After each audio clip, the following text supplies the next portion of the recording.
Hello everyone! So with regards to this post is naglabas na po ng dividend rate si Pag-ibig MP2. So sa ating MP1 is naglabas na po ngayon ng 6.60 dividend rate para sa ating regular savings. And then 7.10% naman, ang laki 'di ba? Dito sa ating Pag-ibig MP2. So sa mga nagtatanong kung paano ba mag-invest dito sa Pag-ibig MP2, for example lang, is kung meron po kayong 10,000 na in-invest the whole year ng 2024 ng 10,000, so ang dividend rate po niya ngayon na lumabas ng first quarter, January to March, is ang first quarter po niyan nalalabas ay yan po 7.10%. So ang 7.10% ng 10,000 is 710 pesos, o di ba?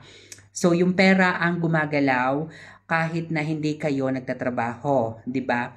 So, yun ang kagandahan ng Pag-ibig MP2. So, sa mga nagtatanong kung paano ba mag-invest dito, so dapat meron lang po kayong Pag-ibig MP1 and then pwede po kayong mag-apply ng Pag-ibig MP2. So, ang pinakamababang deposit dito sa Pag-ibig is 500 pesos per day.